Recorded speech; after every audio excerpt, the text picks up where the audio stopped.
Assalomu alaykum do'stlar. Hozir men sizlarga Sanoat qurilish bank mobil ilovasi orqali do'stlaringizni taklif qilib, pul ishlashni o'rgatib o'taman. Buning uchun pastdagi kommentariyadagi havola orqali Sanoat qurilish bank ilovasini ochib olasiz va hozir men sizlarga video qo'yib beraman. Video qo'llanma orqali qanday qilib registratsiya bo'lishini o'rganib olasiz. Ilovaga birinchi kirganingizda til tanlash bo'limi chiqadi. Bu yerdan o'zingizga qulay bo'lgan, xohlagan bitta tilni tanlaysiz va telefon raqamingizni kirgizib, SMS kod orqali tasdiqlaysiz. Shundan so'ng keyingisi tugmasini bosganingizdan so'ng ushbu oyna ochiladi. Bunda o'zi yozilgani kabi birinchisiga ismingizni, ikkinchisiga familiyangizni yozasiz.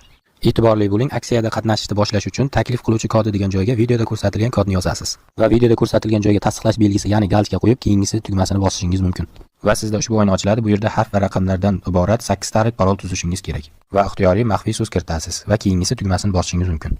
Va keyingi oyna ochiladi. Bu yerda nomeringizni SMS orqali yana bir bor tasdiqlaysiz va parol kiriting degan joyiga boya o'ylab topgan 8 talik parolingizni kiritasiz va kirish tugmasini bosasiz. Va ilovaga har safar kirishda so'raydigan 4 talik pin kod o'ylab topasiz va kiritasiz. Barcha bank ilovalarida bo'lgani kabi ilovadan to'liq foydalanish uchun videoda ko'rsatilgan joydagi tasdiqlash galchkani bosamiz va identifikatsiyadan o'tish tugmasi orqali identifikatsiyadan o'tishimiz kerak bo'ladi. Bu yerda hozir men identifikatsiyadan o'tishni ham o'rgatib ketaman. Mana bu yerga pasport seriya va raqami kiritiladi. Mana bu yerga esa tug'ilgan sanangiz yoziladi va davom etishni bosishingiz kerak bo'ladi. Yozib bo'lganingizdan so'ng hamma narsani keyin bu pasport egasini rasmga olishni so'raydi. Davom etishni bosganingizda bitta rasmga tushib olasiz, bo'ldi. Barchasini bajarib bo'lganingizdan so'ng mana shunday oyna ochiladi va mana bu yerda taklif uchun bonuslar degan joyini bosasiz va bu yerda sizning promokodingiz chiqadi. Mana shu promokod orqali do'stlaringizni taklif qilib, har bitta taklif qilgan do'stingiz uchun pullarni ishlab olishingiz mumkin bo'ladi.